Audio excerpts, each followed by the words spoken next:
Hello and welcome to the Third Sector. I'm your host, Tamara Brinkman. In our society, there are three sectors: the public, the private, and the nonprofit, and it's that third sector that we are here to talk about today. My guest on today's show will be Katie Stephen from Communities in Schools, and then joining me later will be Jenie Lamont from Morrisson-Reeves Library. So with that, let us welcome Katie to today's episode. Hey, Katie. Hi. How are you? Good. How are you? I'm good, thank you. Appreciate you coming on the show and joining me today and sharing with our audience about communities in schools. Correct me if I'm wrong, you're the supervisor over all the site coordinators. And we'll let you get into that as we talk a little bit more about communities in schools, what a site coordinator is, and why they're so important. Absolutely. But why don't we, before we get to that, give us, the audience, how long has Communities in Schools been around, and where have you guys gone from the start to today? Here in Wayne County, we've been up and running since 2001. Serving all of the county. We, since 2001, we now service Hibbard as well as all of the Western Wayne, Centerville County schools, all of RCS. Mm-hmm. We just recently, in the last 2 years, got Hibbard on an RCS. So now we can officially say we are serving every school in the county. And in that, there's a site coordinator placed at every school in the county. There's 21 site coordinators because each school might have a middle school, high school, and elementary school. Mm-hmm. And we have a coordinator in each one of those buildings. Wow, that's great. Yes. Tell us a little bit about the mission of Communities in Schools. What's the vision? Our mission and vision would just be to surround students in the whole community with supports empowering them to stay in school and achieve in life. And we give them tools and opportunities like clothing, food. We help with academics to get them to meet their goals and our vision statement. Right. So going back to the site coordinators, let's just take a little deeper dive into that. You mentioned that you now are in every school in all of Wayne County, which is wonderful. You guys are great assets to the schools. I know that just because I do, and I think you guys are great. But for those that don't know, tell us what a site coordinator does. What's their role? What's their job? The variety of hats that they end up wearing as they support their schools. Absolutely. So as a site coordinator, you are there every single day in the school building. You have a office location that students can come into you and say, hey, I am needing help this weekend. I'm going to be at mom's house and not dad's house, and we have food insecurities at mom's house. So we will fill up a bag of food and send it home for them with them for the weekend. We will, if they have clothing that they've worn day after day, which is very common, unfortunately, we will get them new clothing and we will take the clothes they have. Every school has a washer and dryer, and a lot of our coordinators will wash it for them and then send it home in a bag at the end of the day. So they do have fresh clothes for the next day. Mm-hmm. They help with lunches as far as just going and chatting with students, because that's a good downtime for our students. They kind of act in their natural, they're not in a structured classroom time. Right. And so we will go and just visit with them during lunch hour and talk about the weekend, talk about how their tests might have went that they had worked so hard on. We will pull students in and work on things like individual tests. If there's a test coming up, we'll work on individual academics with them.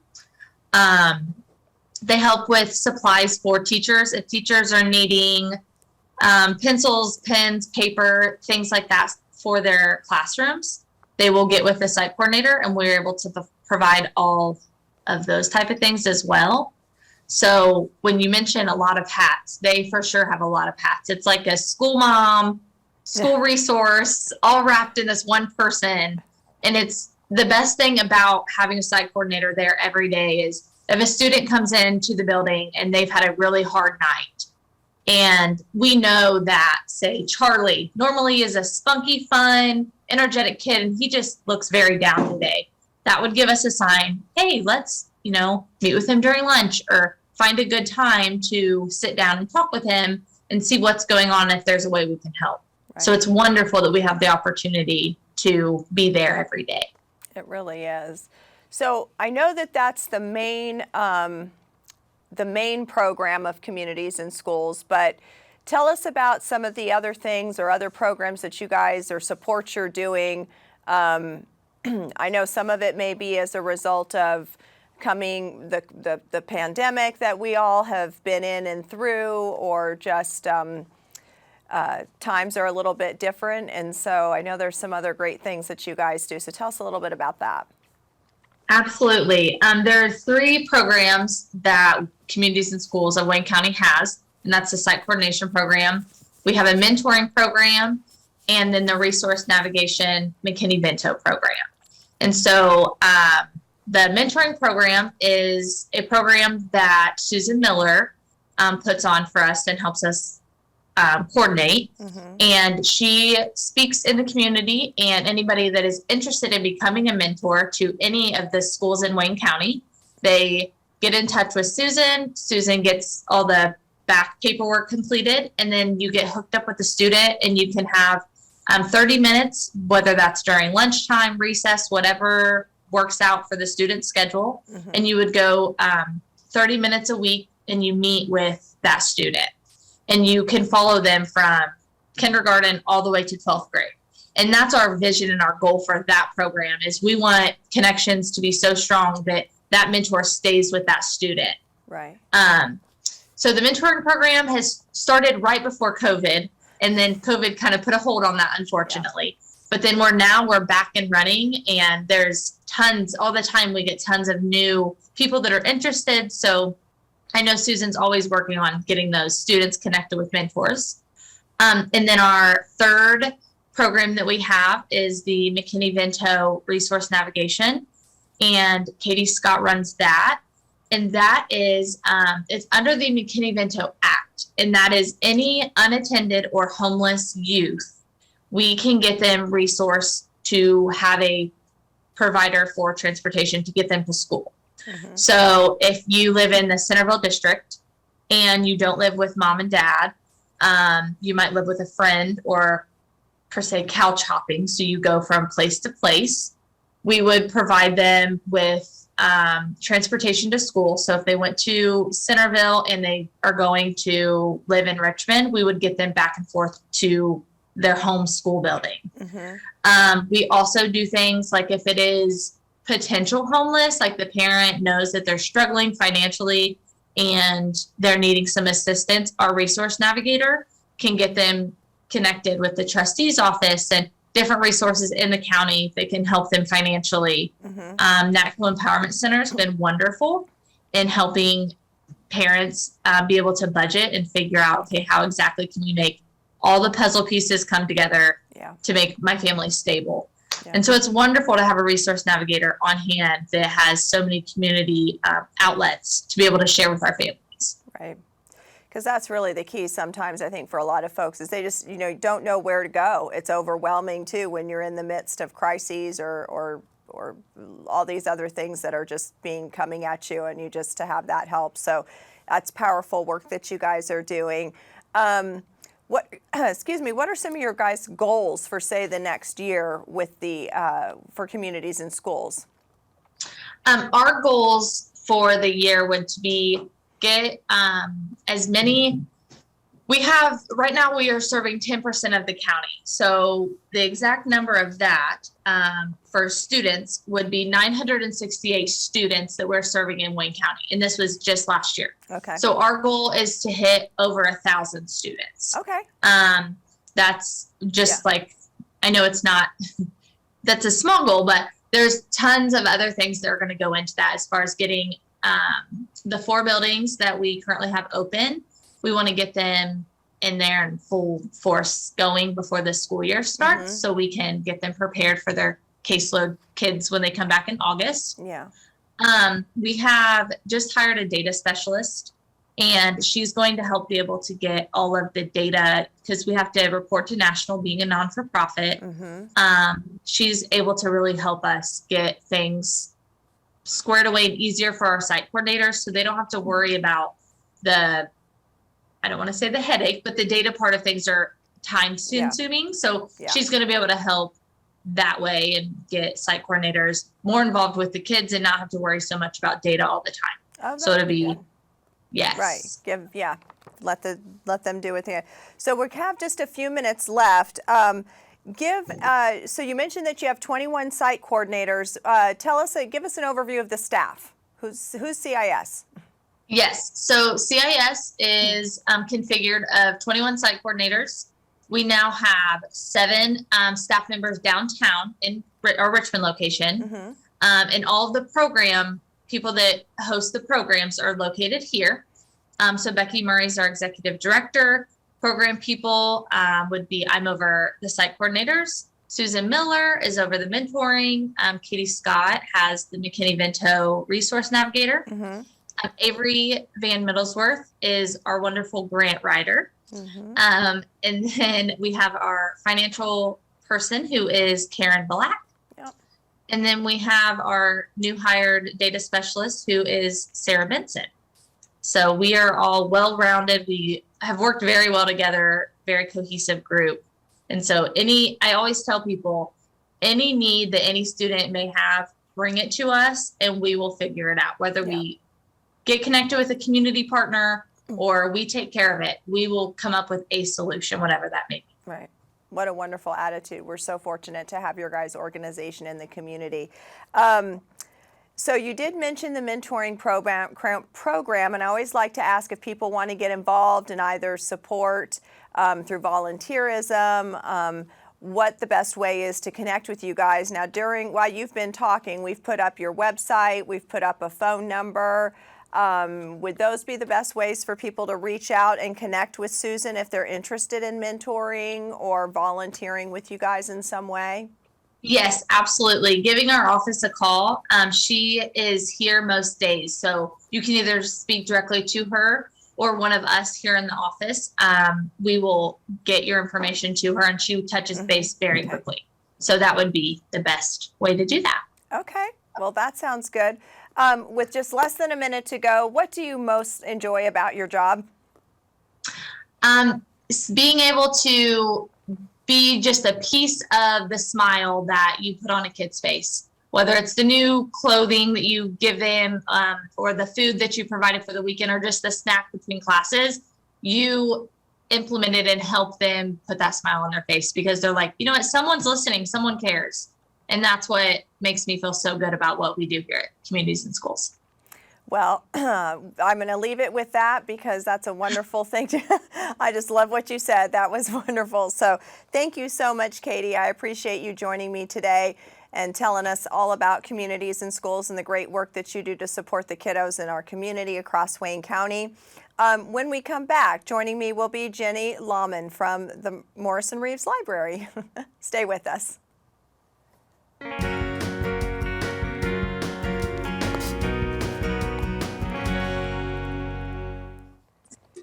Welcome back. Joining me now is Jenie Lamont from Morrisson-Reeves Library. Jenie is the Marketing and Communications Manager for Morrisson-Reeves Library, or to most of us in the community, it's MRL, which I'm struggling to just not abbreviate as I introduce you even now. Jenie, welcome to the Third Sector. Thank you for joining us. Oh, thank you for having the library on your show today. Oh, I'm so thrilled to have the library on the show. So let's just jump right into it. How long has Morrisson-Reeves been in the community?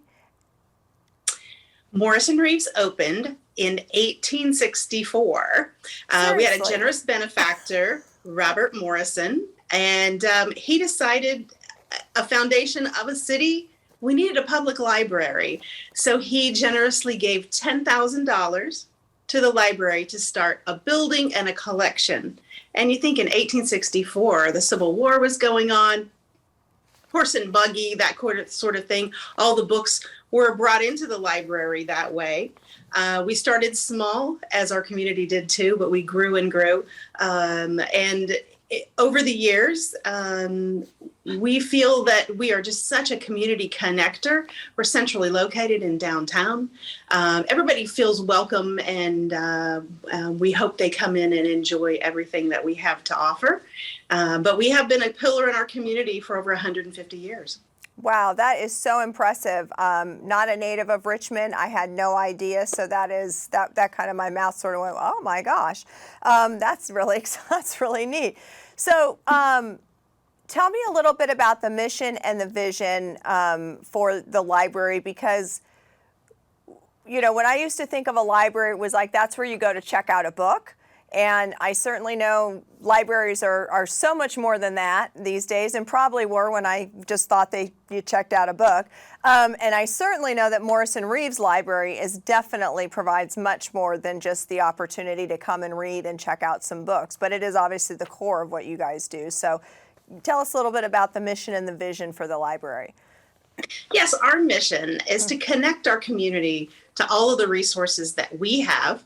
And if we don't have them in our building, we connect you to a resource that is a local connection. We are known for books. We have tens of thousands of them, but we also are known for our community programming. We have early education for helping with preschool education all the way up to lifelong learners. So I think we're I'm always learning something new or want to learn something new. And going to the library is really my first start.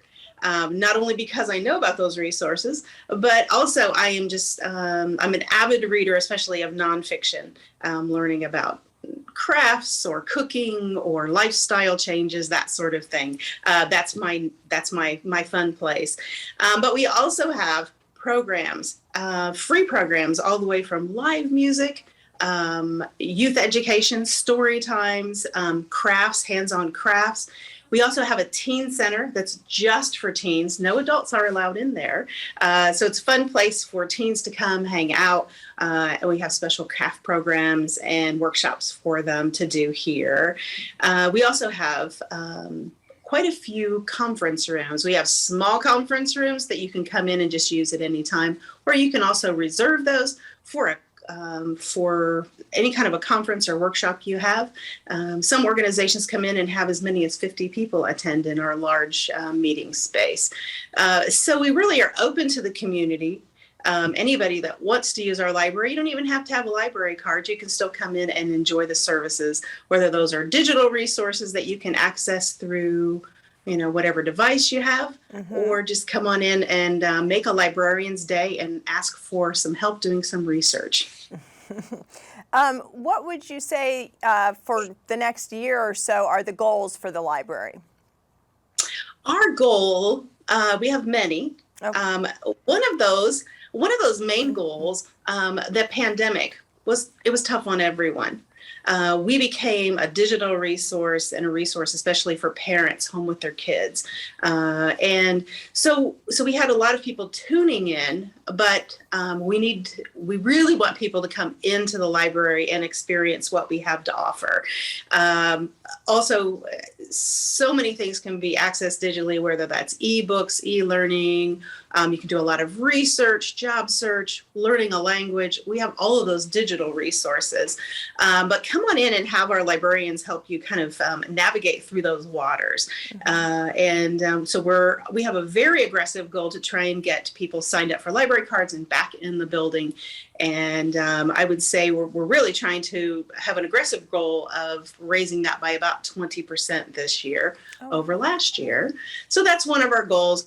Another one is just to connect with other organizations that we can partner with so that we can help more people in our community to know not just what the library has to offer, but what United Way has to offer.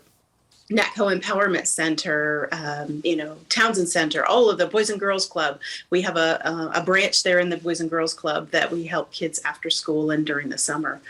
So really just connecting with people and letting them grow in some new way. Well, all very important work for sure.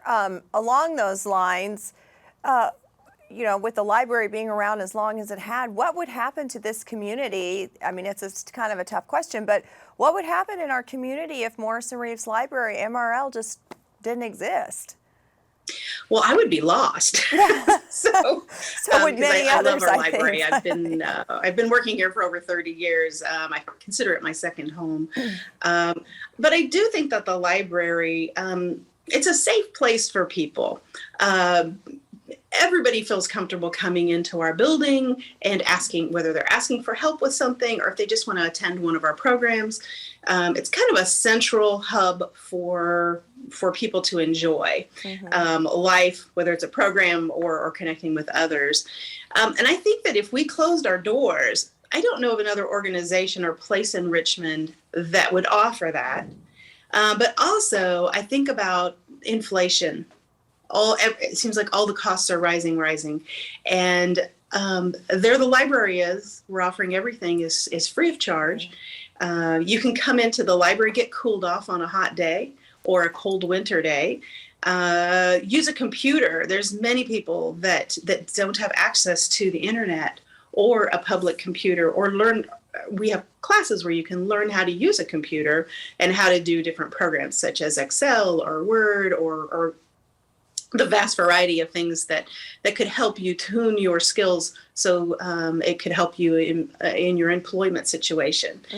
And also the library, I think we're a cultural hub too. Yeah. We have a vast art collection.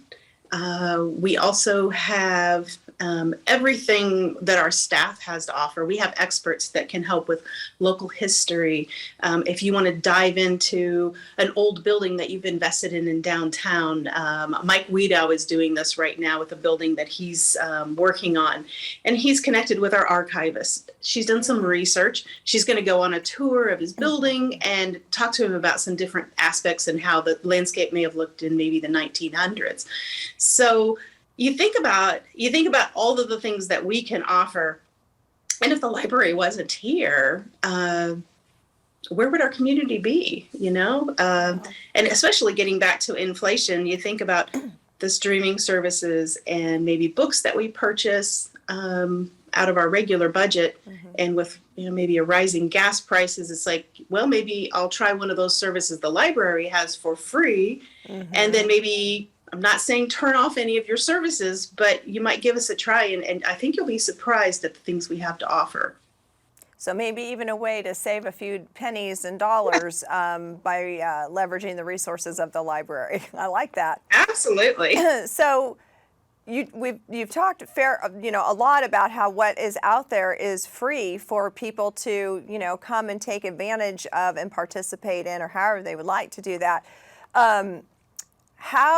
How is that possible? How are you funded, and how are you able to provide those services at no cost to people? Because as we were talking about, everything is so much more expensive, and just in general, there's very few opportunities where you can go do something at a public a building where there's no cost to do that, to walk in the door. Yes, we are funded by property tax through Wayne Township. We also have some other government agencies that we have some funding or grants through. We also have private donors, and we also have another group called the Friends of Morrison-Reeves Library, and they have been in existence for 30 years. They do fundraising for the library. They're famous for their book sales. That they offer 3 times a year. And those are the biggest fundraisers that we have here at the library. And then they raise funds throughout the year, and then they grant those to the library to pay for all of our public programs. And without their kind and generous offers, I don't know that we'd be able to offer the level of programming that we offer without their assistance. Right. Also, the Wayne County Foundation has been a big supporter through grants and challenge matches, and we've had a very long relationship with their partnership. Well, that sounds great. So it's all over the place. It's the public, it's the private that are helping keep MRL going and being better every day. Tell us a little bit about the staff, how you guys, the staff organization. You mentioned a couple of experts, but give us the lay of the land with the library and staff. Yes, we have, typically we have about 50 employees, which that surprises some people. We have quite a few that work behind the scenes that process in all of our new books. We have a variety of people on our staff that are called selectors. They're the ones that curate our collection of books, and as well as our audiobooks and DVDs and what have you. They work together. They each have a specialty area, and they work on those collections. And then people on that team process all those items into the library so that they can get prepped and ready to go out for checkout.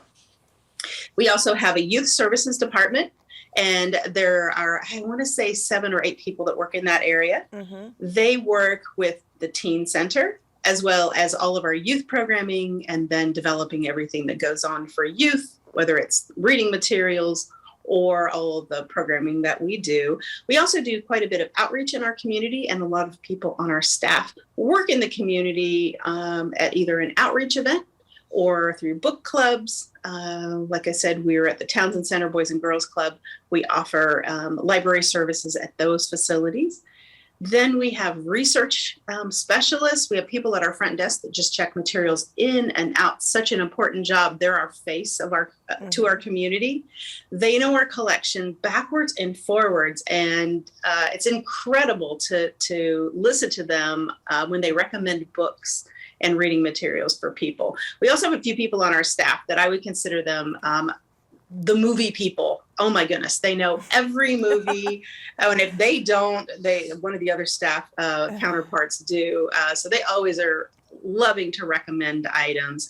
Our research and archival area, we're the local history hub for our community. And we house everything in that area. We have Wayne County history books, yearbooks from Richmond High School that go back to, I think, the beginning of when they printed those in the early 1900s. Wow. So it's incredible. And our staff, we also have administrative staff as well. So there's about 50 of us. We put in a good day's work. Well, it certainly sounds like it. And we're all fortunate in this community to have all of you guys doing what you do. And that's going to take us to our time today. It sure did go fast, and I certainly learned a lot about the library. And while Jenie's been talking, or you've been talking to our audience, we've put up the phone number as well as the website for the library, so feel free to use those to connect to any of the resources or the library in general. And I just want to thank you so much, Jenie, for joining us today on the show and sharing the community all about the library. So I want to thank my guests today, obviously Jenie from Morrisson-Reeves Library, as well as Katie from Communities in Schools. Thank you so much for joining us. We'll see you next time on The Third Sector.